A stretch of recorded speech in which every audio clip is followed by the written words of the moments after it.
आइए आज जानते हैं कि सीकेडी क्या होता है और उसके स्टेजेस क्या हैं। बहुत बार हमारे दर्शकों ने सवाल पूछा है कि मैं सीकेडी स्टेज 3 में हूँ या स्टेज 5 में हूँ, मेरी ज़िंदगी कितनी है, कितना जी सकते हैं, इसके मायने क्या हैं। तो आज चर्चा करते हैं सीकेडी और उसके स्टेजेस की। तो सीकेडी का मतलब हुआ क्रोनिक किडनी डिजीज। क्रोनिक का मतलब ये नहीं हुआ कि बीमारी बहुत बढ़ गई है या जानलेवा है। क्रोनिक का मतलब सिर्फ ये हुआ कि बीमारी पुरानी है। तो अगर किडनी की बीमारी 3-4 महीने से ज्यादा पुरानी हो तो उसको क्रोनिक बोलेंगे और उसको बोल देंगे सीकेडी। तो क्रोनिक शब्द सुनते ही ना डरे। हाँ, इसका मायने ये होता है कि वह बीमारी काफी दिनों से चली आ रही है और चिपकी हुई है। तो ये हुआ सीकेडी का मतलब। अब हम स्टेजेस की बात करते हैं। तो बहुत बार किडनी फेलियर जैसे शब्द इस्तेमाल करके लोग डरते थे और डराते थे। तो अब विश्व में ये प्रचलन है कि किडनी फेलियर शब्द का इंतजाम नहीं किया जा सकता। उसी तरह बहुत बार ऐसे भी लोग होते हैं जिनकी किडनी की बीमारी बहुत मामूली होती है और हर बीमारी के मायने अलग हैं। तो सीकेडी एक जेनरिक डायग्नोसिस है जिसका मतलब हुआ कि किडनी कमजोर है और यह किडनी की कमजोरी काफी दिनों से चली आ रही है। अब अगर हम स्टेजेस की बात करें तो बहुत बार आपने देखा होगा कि एक मनुष्य जिसका क्रिएटिनिन 1.8 है और वो बढ़कर 2.2 हो गया, वो इन आंकड़ों के पीछे पड़ जाता है और वो घबराता रहता है कि क्या हो गया, किडनी जा तो नहीं रही है। जबकि हमारे एक वीडियो में मैंने समझाया है कि बहुत बार तो अपने आप भी ये क्रिएटिनिन ठीक हो जाता है और बहुत बार ये चीजें स्वतः ठीक हो जाती हैं। तो उस वीडियो का लिंक अभी नीचे हम कमेंट्स में डलवा देते हैं। उसी तरह एक आंकड़े में ना पड़े, आप ऐसे समझें कि किसी लड़के का एग्जाम में अगर 97 की जगह एक बार 94 नंबर आ गया तो टीचर की नजर में वो लड़का अभी भी होशियार है। ऐसा नहीं है कि 97 आ गया तो बहुत ब्रिलियंट है और 94-95 नंबर आ गया तो वो फेल हो गया। नहीं, तो ओवरऑल इस लड़के को ए ग्रेड ही मिलेगा, वो लड़का होशियार ही माना जाएगा। दूसरी तरफ अगर एक लड़के को 100 नंबर में से 15 नंबर आए तो ये चिंता की बात है। हाँ, 15 नंबर उतना ही बुरा है जैसा कि 12 नंबर। तो इसी नजरिए से अगर आप क्रिएटिनिन और किडनी के स्टेजेस को समझेंगे तो आपको आसानी होगी। तो मोटे तौर पे किडनी को 100% काम करना चाहिए और किडनी एकदम नॉर्मल है तो उसको सीकेडी नहीं बोलेंगे। एक स्वस्थ किडनी में एक इंसान के पास 2 गुर्दे होते हैं और दोनों गुर्दे मिलकर के 100% काम कर रहे होते हैं। अब मैं एक उदाहरण दूंगा। डायबिटीज के शुरुआती लक्षण में हो सकता है कि एक मरीज को डायबिटिक नेफ्रोपैथी के कारण यूरिन में प्रोटीन आने लगे और यह प्रोटीन का लीकेज 6 महीने से आ रहा है। तो इसको डेफिनेशन के तौर पे सीकेडी बोल देंगे। इसको बोल देंगे कि उसको क्रोनिक किडनी डिजीज है। लेकिन अगर उसका किडनी का परसेंटेज नापा तो ये संभव है कि उसका किडनी 100% काम कर रहा है या ज्यादा ही काम कर रहा हो सकता है क्रिएटिनिन 0.6 हो और जीएफआर 111 हो। तो इसको स्टेज ऑफ हाइपरफिल्ट्रेशन बोलते हैं।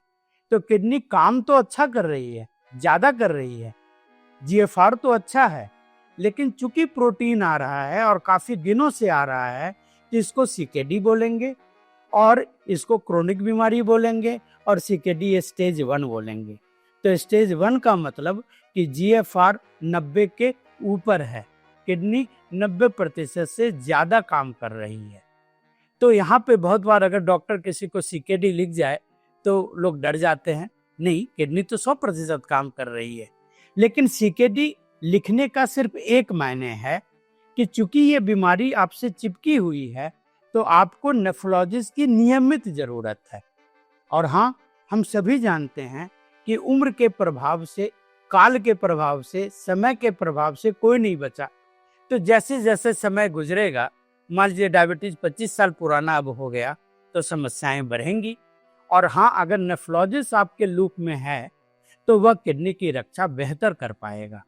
तो इसीलिए सीकेडी की डायग्नोसिस लिखते हैं कि आप इस बात को समझें कि नेफ्रोलॉजिस्ट को आपको दिखाना है। अब अगर जीएफआर 90 के नीचे हो गया तो 90 से 60 तक उसको स्टेज 2 बोलते हैं। तो इसमें भी आप ऐसे समझ लें कि किसी का क्रिएटिनिन 1.4 है तो उसे स्टेज 2 बोल देंगे। इसमें किडनी के डॉक्टर की जरूरत इसलिए पड़ती है क्योंकि उसे पता लगाना होगा कि ऐसा क्या हो गया कि ये जीएफआर कम हो गया, और उन कारणों को अगर हम ढूंढ निकालें कि जीएफआर इन कारणों से कम हुआ तो निश्चित तौर पे एक ट्रीटमेंट स्ट्रेटेजी बनाई जा सकती है कि हम किडनी को और खराब होने से रोकें। तो अलग अलग क्रिएटिनिन और अलग अलग मरीजों में सीकेडी के स्टेज के मायने अलग होते हैं। अब मैं यहाँ पे एक दूसरा उदाहरण लूंगा। अगर किसी एक आदमी की एक किडनी निकाल दी गई तो जीएफआर 100 से घट के सीधा 50 हो जाएगा, किडनी फंक्शन सीधा आधा हो जाएगा। लेकिन एक आदमी के लिए एक किडनी पूरे जीवन के लिए पर्याप्त है, और वह किडनी बहुत बार अपना आकार प्रकार बढ़ा करके ज्यादा काम करने लगती है और धीरे धीरे जीएफआर एक किडनी का 50 से बढ़ करके हो सकता है 60-70 हो जाए। तो इसे भी सीकेडी बोलेंगे क्योंकि उस मरीज के पास सिर्फ एक किडनी है। अब जीएफआर अगर देखा जाए तो 90 से कम है तो स्टेज 2 बोलेंगे। लेकिन स्टेज 2 होने के बावजूद चूंकि यह किडनी स्वस्थ है तो यह बीमारी समय के साथ बढ़ने वाली नहीं है और इसमें चिंता की जरूरत नहीं है। बस मरीज को सचेत रहना है और हो सकता है साल में एक बार किडनी के डॉक्टर को दिखाना काफी हो। कभी कभी मान लीजिए कि एक ऑपरेशन करना पड़ गया, तो अगर किसी का एक किडनी निकाला हुआ है और उसका जीएफआर अगर देखें 70-80 है तो उसे सीकेडी स्टेज 2 बोलेंगे। लेकिन चूंकि यह किडनी स्वस्थ है तो यह बीमारी समय के साथ नहीं बढ़ेगी, तो सीकेडी स्टेज 2 होने के बावजूद यह प्रोग्रेसिव बीमारी नहीं है, यह किडनी हानि नहीं पहुंचाएगी। तो अगर मरीज पूछते हैं कि उनकी जिंदगी कितनी है तो वो नॉर्मल जिंदगी जी लेंगे। लेकिन दूसरी तरफ अगर सोचें कि कोई ऐसी बीमारी लग गई, जैसे अभी डायबिटीज का नाम मैंने लिया, कि डायबिटीज के कारण ही समस्या बढ़ गई और अब किडनी का परसेंटेज फंक्शन घट करके 70 हो गया, तो आप हमें ट्रीटमेंट में कुछ और चीजों को जोड़ने की जरूरत पड़ेगी। तो यहाँ पे ये निर्भर करता है कि सीकेडी का वजह क्या है। बहुत बार ये बीमारी प्रोग्रेसिव नहीं होती और न किडनी के सेहत पे फर्क पड़ता, न शरीर के सेहत पे फर्क पड़ता, न आयु पे फर्क पड़ता है। तो वहाँ बस सीकेडी का नाम लेकर के मरीज को डरने की जरूरत नहीं है। स्टेज 3 की अगर बात करें तो जीएफआर 30 और 60 के बीच में है तो उसको स्टेज 3 बोलेंगे। स्टेज 4 जीएफआर 30 और 15 के बीच में बोलते हैं, और अगर किडनी 15% के नीचे हो गई तो वहाँ चिंता की बात है, उसे स्टेज 5 बोलते हैं, और जब डायलिसिस की जरूरत पड़ गई तो उसको स्टेज 5D बोलेंगे।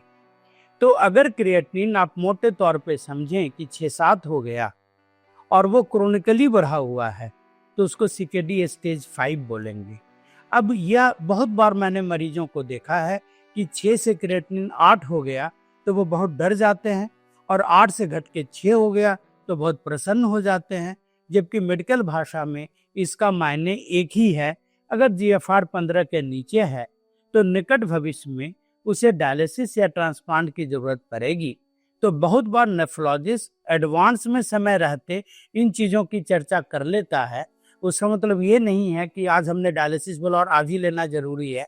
हाँ, एक हम मेंटली प्रिपेयर करने की कोशिश करते हैं कि चूंकि ये क्रोनिक बीमारी है और बढ़ रही है, तो वो मेंटली पहले ही प्रिपेयर्ड हो जाए कि वो डायलिसिस या ट्रांसप्लांट में किसी एक चीज़ को अपना ले शरीर खराब होने के पहले।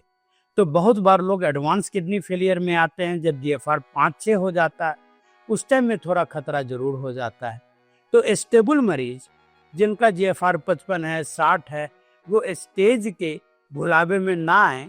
यह देखें कि सीकेडी क्यों हुआ, उसका कारण क्या था, क्या ये डिजीज प्रोग्रेसिव है, क्या आप नेफ्रोलॉजिस्ट से नियमित दिखा रहे हैं, और अगर सब कुछ बढ़िया चल रहा है तो किडनी के कमजोरी के बावजूद लोग नॉर्मल जिंदगी जी लेते हैं। तो बस सीकेडी का लेवल लग जाने पे कि मैं कितने साल जीऊंगा, यह जो दिमाग लोगों के मन में विचार आते हैं, ये विचार सार्थक विचार नहीं है, ये सवाल गलत नहीं है। तो उधर गौर ना करें, गौर ये करें कि सीकेडी के डायग्नोसिस अगर हो गई तो उसके लिए हम अच्छा इलाज कैसे करें, कैसे दीर्घायु रहें, कैसे स्वस्थ रहें।